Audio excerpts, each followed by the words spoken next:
በአሁኑ ሰዓት ልንጠይቀው በህይወታችን ከሚገቡ ነገሮች ስለ ቤተ ክርስቲያን ነው። የክርስቶስ ልጅነትን የምናገኝበት የሀብት ሁሉ ግምጃ ቤተ ክርስቲያንን ማወቅ ለህይወት ነው። መከራና ፈተና ሲደርስባት ልክ እንደ ጌታዋ ኃይል እንደሌላት ዝም ትላለች። በስመ አብ ወወልድ ወመንፈስ ቅዱስ አሐዱ አምላክ አሜን። ብፁዕ አባታችን አቡነ ኤርምያስ የሰሜን ወሎና የደቡብ ወሎ ሀገረ ስብከት ሊቀ ጳጳስ፣ የበላይ የቅዱስ ላሊበላ የበላይ ጠባቂ የቅዱስ ሲኖዶስ አባል እንዲሁም የሀገረ ስብከታችን የሥራ መምሪያ ኃላፊዎች፣ የወረዳም እንደዚሁ የአጥቢያና የአድባራት ቤተክርስቲያን መሪዎች፣ የተወደዳችሁ እግዚአብሔርን የምትወዱ እናንተም እግዚአብሔርን የሚወዳችሁ አባቶቼ፣ እናቶቼ፣ እህቶች፣ ወንድሞች በወደደና ባፈቀረን በልዑል እግዚአብሔር ስም እንደምን አረፈዳችሁ? እንደምን አረፈዳችሁ? ከተለያየ ቦታ ከተለያየ ስፍራ ይህችን በዓል ይህችን ጊዜ ወደዚህ መጥተን ለማክበር የመጣን ሁላችን አምላከ ቅዱሳን የተመሰገነ ነው። የምንነጋገርበት የትምህርታችን ርዕስ የሚሆነን ከቅዱስ ያሬድ ዜማ አንስተን እንነጋገራለን። ቃሉን እንዲህ ይላል፣ ለቤተ ክርስቲያን አይወርክዋ፣ ቤተ ክርስቲያንን አወኳት። ሁላችሁም እስኪ አንድ ጊዜ በሉት፣ ቤተ ክርስቲያንን አወኳት። ቅዱስ ያሬድ ይህንን ቃል ሲናገር ወሪዲ ብሔረ ሮሜ ለቤተ ክርስቲያን ሪክዋ አይመርክዋ አፍቀርክዋ፣ የቤተ ክርስቲያንን ህብረቷን፣ አንድነቷን፣ የምዕመናንን ለቃለ እግዚአብሔር ያላቸውን ተነሳሽነት፣ ፍላጎት ከአሕዛብነት ወደ አምልኮተ እግዚአብሔር የመለወጣቸውንና የመምጣታቸውን ምስጢር አይቼ ይህንን ህብረት አየሁት፣ አወቅኩት፣ ወደድኩት በማለት ይናገራል። ከዚህ መካከል ቤተ ክርስቲያንን አወቅኳት የሚለው ቅዱስ ያሬድ ምን ማለት ነው የሚል ትንሽ ደቂቃ እንነጋገራለን። ቤተ ክርስቲያን ማለት በምድር ያለች መሰረቷ ክርስቶስ ነውና በሰማይም ያለች እንተ በምድር ስራዊሃ ወበሰማይ አይሱቂሃ፣ ስሮቿ በምድር የሆኑ ቅርንጫፎቿ በሰማይ የሆኑ ናት ቤተክርስቲያን የምትባለው። ምክንያቱም ራሱ ክርስቶስ ከሦስቱ አካላት አንዱ አካል ከባህሪ አባቱ ከአብ ከባህሪ ሕይወቱ ከመንፈስ ቅዱስ ሳይለይ ወደዛ ዓለም መጥቶ እነሆ በመስቀል በደሙ ፈሳሽነት እነሆ ተለያይቶ የነበረውን የሰው ልጅ ወደ አንድነት ካመጣ በኋላ ሁሉም ከዛ ህብረት አግኝተው የሚኖሩ ሁሉ እሱ ሰው ሆኖ የተገለጸ እሱ አምላክ ነው። አምላክ የሆነ እርሱ ደግሞ ሰው ሆኖ የተገለጸ ነው። እንዲሁም በእርሱ ያመኑ ከዚህ ቤተክርስቲያን ህብረት ያገኙ ሁሉ በዚህ ዓለም የሚኖሩ ሲሆኑ ነገር ግን ህሊናቸውና መንፈሳቸው ከዛ ዓለም ያልሆኑ አኗኗራቸው ሰማያውያን፣ ምድራውያን ሲባሉ ሰማያውያን። ይህች ቤተክርስቲያን በምድር ያለች በሰማይ ያለ ክርስቶስን የምትሰብክ በሰማይም ያለች ነው። ምክንያቱም ይህች ቤተክርስቲያን የምትመጣዋን የዘላለምን የህይወት መስመር የምትገልጽ ስለሆነ በዚች ቦታ የተሰባሰብነው የቅድስት ቤተክርስቲያን ህንፃ እንደዚህ አምሮባት ልጆቿ ደክመው ወጥተው ወርደው ካላቸው ከፍለው ሰጥተው ልጆቻቸው የሚበሉት አጡ ብለው ሳያስቡ ሳይጨነቁ በብዙ ምዕመናን ድጋፍ እንዲህ አምሮ ያየነውን ህንፃ ጸሎት ተደርጎ ታቦተ ሕጉ የገባበት ዕለትን አስመልክተን የተሰባሰብነን ማለት ነው። እና ይህች ቤተ ክርስቲያን የተሰራችው ማን ናት ብለን ጠይቀን ስለ ቤተ ክርስቲያን ያለን እውቀት በአጭሩ በትንሹም ቢሆን እንድንይዝ ነው። እውቀት የሚባለው በሰው ልጅ አንጻራዊ ነው። አንጻራዊ ማለት አንድ ጊዜ ሊያውቅ አንድ ጊዜም ላያውቅ ይችላል። አንድ ነገር ቢያውቅ የማያውቀው ነገር አለ። ባወቀው ነገር አውቃለሁ ቢልም ነገር ግን የማያውቀው እውቀት አለ። ተቃራኒ አንጻራዊ ነው እውቀት። ይህ ብቻ አይደለም፣ የሰው እውቀት ውሱን ነው። በነገሮች ላይ ያለው እውቀት የተወሰነ ከመሆኑ የተነሳ ነገሮችን እንዴትና ለምን እንደሚሆኑ ለይቶ ማወቅ አይችልም። ስለ ሰው እውቀት ውሱንነት ቅዱስ ዮሐንስ አፈወርቅ እንዲህ ይላል፣ እናገራለሁ እንዴት እንደምናገር አላቅም፣ እሰማለሁ እንዴት እንደምሰማ አላቅም፣ እሄዳለሁ፣ እንዴት እንደምሄድ እንደምራመድ አላውቅም። የሰው ዕውቀቱ እንደዚህ ነው። ስለዚህ ውሱን የሆነ የሰው ዕውቀቱ፣ ነገር ግን የእግዚአብሔር ቸርነትና ምሕረቱ ምሉ የሆነ እርሱ ለእኛ ያደረገውንና ለእኛ ለማዳን ያደረገውን ምስጢር የምናውቅበት ብሎም ሰው ሲፈጠር አዋቂ ሆኖ ነውና የተፈጠረ ማወቅ ካለበት ነገሮች መካከል አንዱ ስለ ቤተ ክርስቲያን ነው። ስለ ቤተ ክርስቲያን አንድ ሰው መማር ማወቅ አለበት። ከስጋ ተወልዶ እናት አባቱን አንድ ሰው እንደሚያውቀው ሁሉ ስለ እናት አባቱ ቢጠየቅ የዘር ሐረግ ትውልድ ቢጠየቅ እንደሚናገረው ስለ ቤተ ክርስቲያንን መመለስ አለበት። ቤተ ክርስቲያን ማን ናት? ቤተ ክርስቲያን የምትባለው ምንድን ናት ተብሎ ሲጠየቅ በእውቀት የሚመልሰው በአይምሮ በመንፈሱ ደግሞ ተዋህዶት የሚኖረው እውቀት ሕያው የሆነ እውቀት ሊኖረው ይገባል። ካልሆነ ስለ ቤተ ክርስቲያን ያለው ግንዛቤ የሚሆነው የሚያየው ላይ ህንፃው ላይ ብቻ ይሆናል ማለት ነው። ቤተ ክርስቲያን የምትባለው ይህች ብቻ የተወሰነች ቦታ በሆነ ነገር ተሰርታ ያለች የተቀመጠች በሆነ ክልል የተከለለች አድርጎ ያስባታል ቤተ ክርስቲያን የምትባለው። ስለዚህ ቤተ ክርስቲያንን ማወቅ ማለት ምን ማለት ነው? ቤተ ክርስቲያን ምንድን ናት? በአሁኑ ሰዓት በጣም ከምናውቀውና ልንጠይቀው በህይወታችን ከሚገቡ ነገሮች ስለ ቤተ ክርስቲያን ነው። ምክንያቱም የህይወታችን መርህ ክርስቶስም የምናገኝበት የክርስቶስ ልጅነትም የምናገኝበት እነሆ ይህንን ዓለም ክደን የሚመጣውን ዓለም የምንናፍቅበት ትምህርተ ወንጌል የምናገኝበት ምስጢራት የሚፈሱበት የእግዚአብሔር የሰጠን ጸጋዎች የሀብት ሁሉ ግምጃ ቤት የሆነችው ቤተክርስቲያን ነው። ስለዚህ ቤተክርስቲያን ማወቅ ግድ ማለት ነው። ታዲያ ቅዱስ ያሬድ እንተ በምድር ሠራዊሃ ወበሰማይ አይሱኒሃ እንተ በስሉስ ትትገመድ ወታፈሪ ለነ አስካለ በረከት፣ እነሆ በሶስት ገመድ የተገመደች ገመድ ይላታል። ሥላሴ ስንት ናቸው? ሥላሴ ስንት ናቸው? እግዚአብሔር ስንት አካላት አሉት? እግዚአብሔር ስንት አካላት አሉት? ሶስት አካላት ያሉት አንድ ባህሪ ያለው እግዚአብሔር ይባላል። የምናመልከው አምላክ አንድ ነው። አንዱ እግዚአብሔር ግን ስንት አካላት አሉት? ሶስት አካላት። ሥላሴ አንድም ሶስትም የምንለው ለዚህ ነው።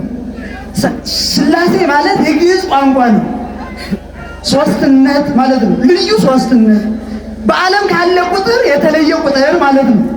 በዓለም ቁጥር ሶስት ነው እንጂ የሚባለው ሶስትነት የተባለ ቁጥር የለም። አንድነት የተባለ ቁጥር የለም። ከዚህ ከዓለም ቁጥር የተለየ አንድነት ሶስትነት ይባላል። አንድነት መባሉ የተለየ አንድ ብቻ ቁጥር ሳይሆን ሌላ በውስጡ የያዘ ምስጢር አዘል ቁጥር አለ ማለት ነው። አንድነት ሶስትነት ስንል ደግሞ አንድነትን የሚገልጽ ነው። ስለዚህ ቤተ ክርስቲያን የምትባለው እንተ በስሉስ ትትገመድ አብ ወልድ መንፈስ ቅዱስ፣ አብን ወላዲ ወልድን ተወላዲ መንፈስ ቅዱስን ሰራጺ በማለት በማመን ነገር ግን ደግሞ ወላዲው አብ ከተወላዲው ወልድ፣ ተወላዲው ወልድ ከወላዲው አብ፣ ሰራጺው መንፈስ ቅዱስ ከወላዲው አብና ከተወላዲው ወልድ ሳያንስ ሳይቀርመው ሳይበልጥ አንድ ብለን የምናምንበት አብን ወላዲ ወልድን ተወላዲ መንፈስ ቅዱስን ሰራጺ በማለት ቤተክርስቲያን ትጀምራለች። እንዲህ ብላ ቤተክርስቲያን እምነቷን ትጀምርና እነሆ ከሶስቱ አካላት አንዱ አካል የሰው ልጅ በአይምሮ የስጋ ፍላጎቱን ተከትሎ አዳምና ሔዋን አትብለው የተበሉትን ዕፀ በለስ በልተው ወደዚህ ዓለም መጡ። ከዛም በኋላ እነሆ ከልጅ ልጅ ተወልጄ አድንሃለሁ ባለው ቃል መሰረት ሰው ሆነ፣ ተገለጸ። ከባህሪ አባቱ ከአብ ከባህሪ ሕይወቱ ከመንፈስ ቅዱስ ሳያንስ እንዘ ኢያሐጽጽ እምላዕሉ ከላይ ሳይጎል ከታች ሳይጨመር ስጋን በመዋሃዱ አራተኛ ሳይባል ከላይ ደግሞ እርሱ በተለየ አካሉ ሲመጣ ከአብና ከመንፈስ ቅዱስ አነሰ ተለየ ሳይባል መጥቶ አዳነ። ይህ ምስጢር የምንማርበት ቤተክርስቲያን የምንለው ጥልቅ እውቀት ያለበት ነው። ቤተክርስቲያን የምስጢራት ሁሉ ባለቤት ናት። ታዲያ እነሆ ቤተክርስቲያን ስንል ራሱ ከሶስቱ አካላት መጥቶ የመሰረታት ናትና እነሆ እርሱ እንደ ሥጋነቱ የተወሰነ ሆኖ እነሆ አብሯቸው ከሐዋርያት ጋር በመንገድ ይሄድ ነበር። አምላክ እንደመሆኑ በሁሉ የሞላ እርሱ ነው። አብሯቸው ሐዋርያት ጋር በመርከብ ይሄድ ነበር። ሰው እንደመሆኑ በመርከቡ ያንቀላፋ ነበር። አምላክ እንደመሆኑ ማዕበሉን ይገሥጸው ነበር። ቤተ ክርስቲያን እንዲህ ናት። ክርስቶስን የተላበሰች በዓለም ያለች መከራና ፈተና ሲደርስባት ልክ እንደ ጌታዋ አምላክ ዝም እንዳለ ቤተ ክርስቲያን ኃይል እንደሌላት ዝም ትላለች። ሊገርምሽ ብዙ ፈተና እኮ ብዙ አይነት መከራ በላዩ ላይ እየወረደ ቤተ ክርስቲያን ዝም ከብዙ አይነት አቅጣጫ ይመጣባታል። ጌታዋ እራሱ ብዙ አይነት ፈተናና ብዙ አይነት መከራ ሲመጣበት እነሆ ሰው እንደመሆኑ እንደ ሰውነቱ መከራ ሊያመጡበት አይሁድ ጥያቄ ያነሱበታል፣ ክርክር ያነሱበታል። በጥያቄ ሊያያይዙት፣ ሊያካስሱት፣ ከቄሳር ጋር ሊያጣሉት ይፈልጉ ነበር። ግን ዝም ይላቸው ነበር። ይህ ብቻ መሰላችሁ? ሁሉን እየቻለ ያዙት።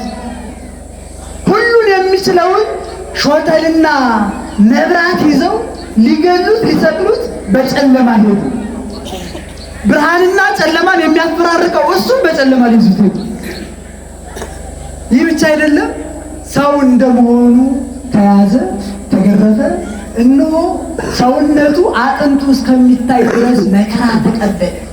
ቤተ ክርስቲያን ማለት እሱ ነው የምናስበው። ቤተ ክርስቲያን እሱ ነው ስናይ ከላይ መስቀሉን ጉልላቱን ለሰው ልጅ ሲል መጥቶ አምላክ ለእኛ ሲል ያደረገውን መስዋዕትነት ሕይወት የምንመከተልበት ነው። ቤተ ክርስቲያን ይህች ናት። እንደ አምላኳ የሆነች ናት። ነገር ግን አምላክ ነውና አይሁድ ቢይዙት፣ አይሁድ መከራ ቢያጸኑበት እነሆ የሰው ልጅ ውስጥ እዚያው መጣ ወለውስ ተወፉ ወለሰው ተወፉ ወሃቦሙ ስልጣን ሁሉ ለእግዚአብሔር ይኩን። ወደ ወገኖቹ መጣ፣ ወገኖቹ ግን አልተቀበሉትም። ወገኖቹ የተቀበሉት ግን ስልጣን ሰጣቸው ይላል። ወደ ወገኖቹ ወደ ሰው ቢመጣ አይሁድ ባይቀበሉት መስቀል ላይ ቢያወጡት እነሆ የፈጠራቸው ስነ ፍጥረት ያውቁታልና ፀሐይ፣ ጨረቃ፣ ከዋክብት ጨለሙ፣ ብርሃናቸው እነሱ። ቀን ተቀየረ፣ ሌሊት ሆነ። ቢገርማችሁ አምላክ ነውና አይሁድ መስቀል ላይ አውጥተው ቸንክረው ገደሉት። እነሆ እሱ ግን ሙቶ ሳለ ሕያው ነበርና በሦስተኛው ቀን መቃብርን ድል አድርጎ ተነሳ። ቤተ ክርስቲያን ይችላል እንደ አምላኳ ነው። ይህ ማለት ነው እራሱ የመሰረታት ናትና አምላክ እንደመሆኑ እንደሚታይ ቤተ ክርስቲያንን በዚህ ዓለም ተመስርታ በወይራ በጨፈቃ ሰው እንዳለው እንደ ሀብቱ መጠን ይሰራታል። አንዱም በወርቅ ሊሰራት ይችላል። በገጠሩ ቤተ ክርስቲያን ስትሄዱ እያፈሰሰባቸው የሚቀይርላቸው አጥተው፣ የሚረዳቸው አጥተው፣ የሚጠይቃቸው አጥተው ታቦተ ሕጉ በዛው ሆኖ ካህናት እየቀደሱ ታገኛላችሁ። ደግሞ በአንዳንድ ቦታ በተለየ አሰራር ተሰርታ ታያለች። ይቺ ቤተ ክርስቲያን አንድ ክርስቶስ የመሰረታት ናትና በምድር ያለች የምትታይ ናት። የምትታየዋ ቤተ ክርስቲያን ግን የማትታይ ናት። ጌታዋ የማይታይ ምኑ እንደሆነ ቤተ ክርስቲያን ምኑ ናት። ጌታዋ ግዙፍ ሆኖ በአይሁድ እጅ እንደተዳሰሰ ነው። ቤተ ክርስቲያን የማትጨበጥ ረቂቅ ናት። ስለዚህ ቤተ ክርስቲያን የምንላት እንዲህ የሆነች ዛሬ በምትታየዋ ህንፃ የተሰባሰብንበት ምክንያት ነው ማለት ነው። ምክንያቱም የምትታየዋ ህንፃ ወደማይታየው ህብረት መሄጃ መንገድ ናት። ዛቲ ይእቲ ሆይታ ለሰማይ፣ የሰማዩ ቤት በር መንገድ ናት ይላል። ይቺ የምትታየዋ ወደማይታየው ህብረት ቤተ ክርስቲያን ለዘላለም ወደምንኖርባት እነሆ አባ ሕርያቆስ ታቦት ዘዶር ብሎ ወደ ጠራት ወደ ዘላለም መንግስት በዛ ወደምንሰባሰብበት መጀመሪያ የመሰባሰባችን ምክንያት ናት ማለት ነው ይቺ ቤተክርስቲያን። ታዲያ ግን ይቺ ቤተክርስቲያን ያለችው የተተከለችው ለእኛ ነው። የምንጠቀምባትም እኛ ነን፣ የምንኖርባትም እኛ ነን። ሚስጥራትም የምንሳተፈው እኛ ነን። ቤተክርስቲያን ማለት ልክ እንደ ጌታዋ ስለሆነ ቤተክርስቲያን ስንልም ሶስት አረዳዳለን። ህንፃውን ቤተክርስቲያን ይባላል። እያንዳንዱ ምዕመን ቤተክርስቲያን ይባላል። የሁላችንም ህብረት ቤተክርስቲያን ይባላል። ይገርማችሁ ቤተክርስቲያንን አወኳት። አሁን ልናከብር የመጣ ነው ማንኛውን ነው? ከሶስቱ ማለት ነው። ማንኛውን ነው? እስኪ ተናገሩ ሁላችሁ። ቤተክርስቲያን የምትባለው አንደኛ ሁላችንም ቤተክርስቲያን እንባላለን። አንቱም ታቦቱ ለመንፈስ ቅዱስ፣ እናንተ የመንፈስ ቅዱስ ማደሪያ ናችሁ፣ የእግዚአብሔር ማደሪያ ናችሁ። ሕዋሳቶቻችሁ የእግዚአብሔርን ድንቅ ስራ የሚሰሩ እናንተ ዓለም ብርሃን ናችሁ ብሎ እንዳዘዘ ለዓለም ይሁን ለማንኛውም ነገር በክርስቶስ አምነን የምንኖር ሁሉ ስራችን ክርስቶስን የሚመሰክር ነው። በዚህ ምክንያት ሁላችንም የመንፈስ ቅዱስ ማደሪያ ቤተክርስቲያን እንባላለን። ሁለተኛ ህንፃው ቤተክርስቲያን ይባላል። ሶስተኛ ህብረታችን ቤተክርስቲያን ይባላል። ስለዚህ በዛሬው ዕለት ልናከብር የመጣ ነው ማንኛውን ነው? ህንፃውን ነው አይደለ? ህንፃው ግን ወዴት መሄጃ ነው አልኳቸው። አንደኛ እኛ ቤተክርስቲያን ነን ብለናልና የሁላችንም መቀደሻ ማን ነው ማለት ነው? ወዴት መተን ነው?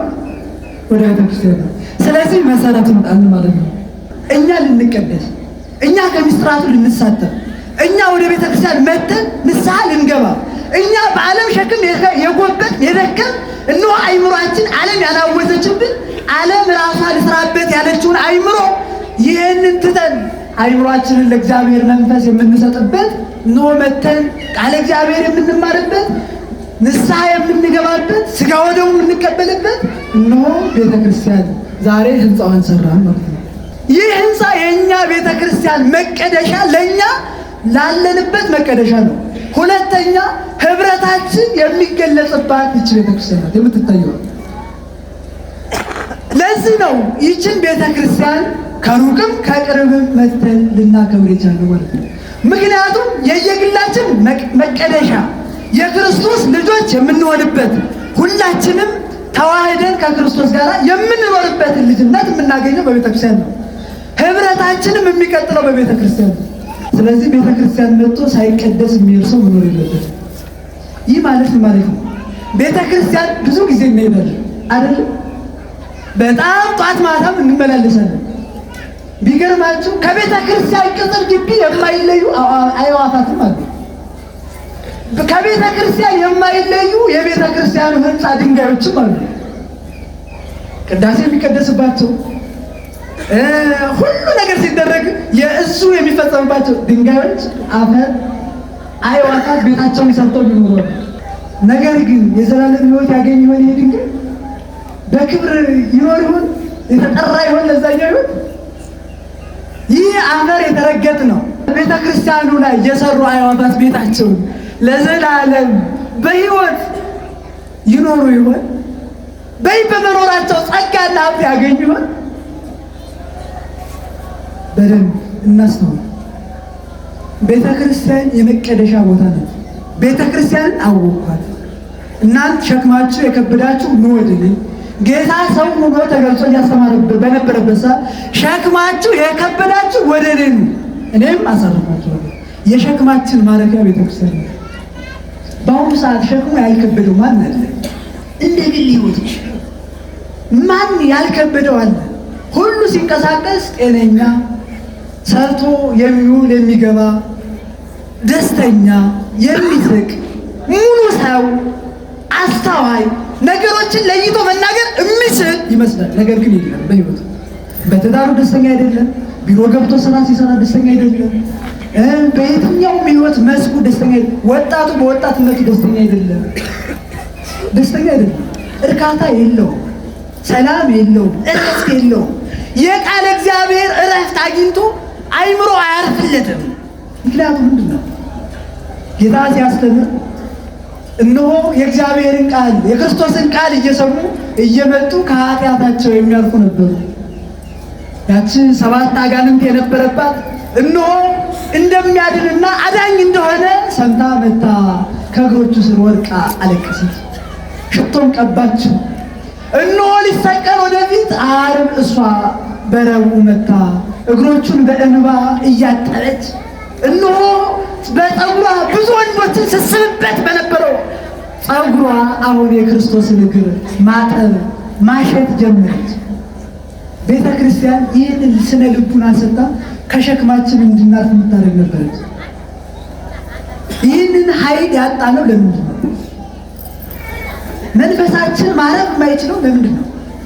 ወደ እግዚአብሔር ቀርበን ሸክማችንን ለእግዚአብሔር መስጠት ያልቻልነው ለምንድን ነው? በትክክል የእግዚአብሔር ቃል ጆሮአችን አልሰማ ሆነው ማለት ነው። የሚያስተምረን መምህር አተን ነው አይደለም። ዘመኑ የሚያስተምር በሶሻል ሚዲያ ሁሉ ትሰማላችሁ።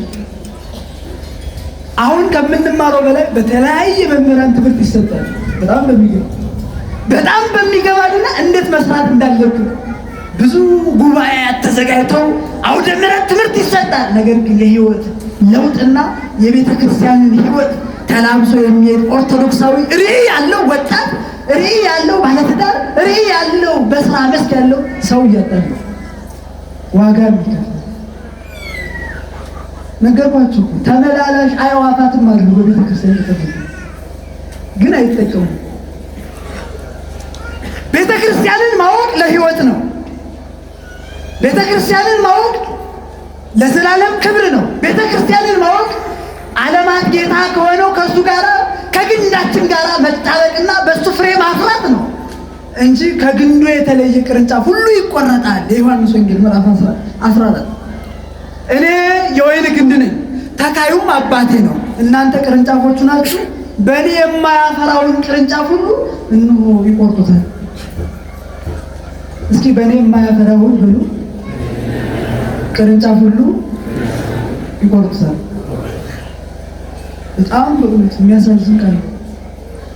በእኔ የማያፈራውን ይሁዳ ከግንዱ ጋር ተጣበቀ። ቢገርማችሁ አንዳንድ ዛፍ ታውቃላችሁ፣ ከግንዱ ሳይለይ ቅርንጫፉ ደርቆ ልምላሜ የሌለው፣ እስኪ ዘወር ብላችሁ ማየት ትችላላችሁ።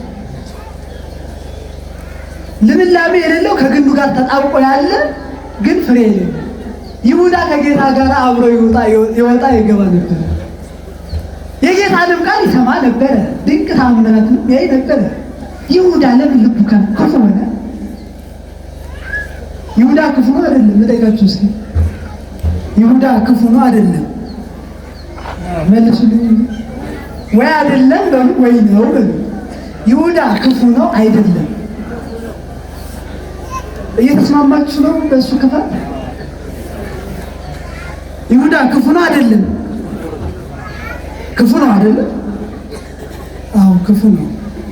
ምክንያቱም አብሮት የነበረ ጌታን ትምህርቱን እየሰማ ቃሉን እየሰማ ድንቅ ነገሮችን እየሰማ ብሎም ኃጢአቱን ይቅር ያለውን ምን ሊል ስለተዘጋጀ በልቡ አሳልፎ ሊሰጥ ስለተዘጋጀ።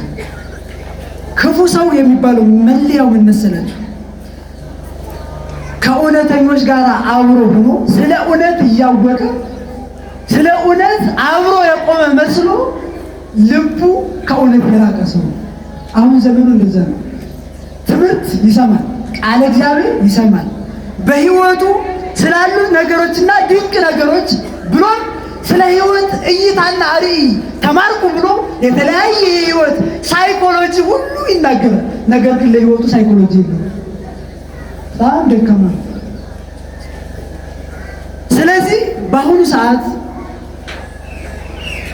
የህይወታችን መስመር ከክርስቶስ ጋር የተጣበቅን እኛ፣ ልጅነት ያገኘን በሱ ቅርንጫፍ ያገኘን እኛ ፍሬ የማያፈራውን ይቆርጡታል እንዳለ ክርስቶስ ከእሱ ጋር ፍሬ ማፍራት ካልቻልን እንቆረጣለን። መቆረጥ ማለት ጸጋ ሀብት ከእኛ ይነሳል። ብንጸልይ ጸሎታችን አይሰማም። እጆቻችን ብንዘረጋ በእጆቻችን የምንቀበለው ረድኤት አናገኝም። ትለምናላችሁ አታገኙም፣ ትሻላችሁ ሁሉን ነገር ታጣላችሁ። ስለዚህ የሁሉ መሰረት ማግኛ አንድ የምንሆንበት ከክርስቶስ ጋር ይቺ ቤተክርስቲያን ናትና ሁላችንም በዚች ቤተክርስቲያን ግንድነት አንድ ሆነን ልንኖር ይገባል። ስለዚህ ይቺ ቤተክርስቲያን ላሉት ምዕመናን እዚህ ላሉት ጠንክረው በስጋ ወደሙ ተወስነው ቃለ እግዚአብሔር እየተማሩ እንደ ግል ህይወታቸው እንደ ትዳር ህይወታቸው ልጆቻቸውን የሚያስቀኑበት ራሳቸውም የሚያፉበት ናት። እንደ ሁላችን ደግሞ በሁላችንም ዘንድ ያለችው ቤተክርስቲያን አንዲት ናትና ሁላችንም በመቅረብ ልናርፍ፣ ከድካም ልናርፍ፣ ከችግር ልናልፍ፣ ከሀዘን ልናልፍ፣ ከሁሉ ልናልፍ ይገባል ማለት ነው። ስለዚህ ቤተክርስቲያንን ማወቅ ማለት ስለ ቤተ ክርስቲያን ያለን ዕውቀት መተንተን ሳይሆን በሕይወት ከቤተ ክርስቲያን ምስጢራት ጋር መሳተፍ ማለት ነው። ስለ ቤተ ክርስቲያን ማወቅና ቤተ ክርስቲያን ማወቅ የተለያዩ ናቸው። ብዙ ሰው ስለ ቤተ ክርስቲያን ሊተነትን ይችላል። ቤተ ክርስቲያን አውቆ ቤተ ክርስቲያን ህብረት ግን ላይኖረው ይችላል። ስለዚህ ሁላችንም ቤተ ክርስቲያንን በማወቅ ወደ ቤተ ክርስቲያን በመቅረብ ቤተ ክርስቲያን የምትሰጠንን የህይወት ተሳትፎ ሁላችንም አንድ ሆነን ለዘላለም ህይወት የተጠራን ከመሆናችን የተነሳ ልንጠነክር ልንበረታ ይገባል። ዘመኑ ፈታኝ ነውና ማለት ነው። ቤተ ክርስቲያንን አወኳት አለ ቅዱስ ያሬድ። በህይወትም በድርሰትም በመንፈስም ከእርሱ ከክርስቶስ ጋር አንድ ሆኗልና ምስጢራትን ተገልጾለታልና ይህን ተናገረ።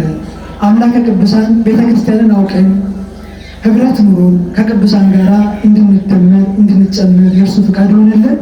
አነሳስቶ ያስጀመረን አስጀምራስ ተመረ እግዚአብሔር ይመስገን። ላስተማሩን ለመከሩን ለገሰጹን ለመምህራናችን መምህራችን ቃልዎት ያሰማል። የአገልግሎት ዘመናቸውን ያርዝምልን። አንድ ጊዜ አመስግናቸው እንጂ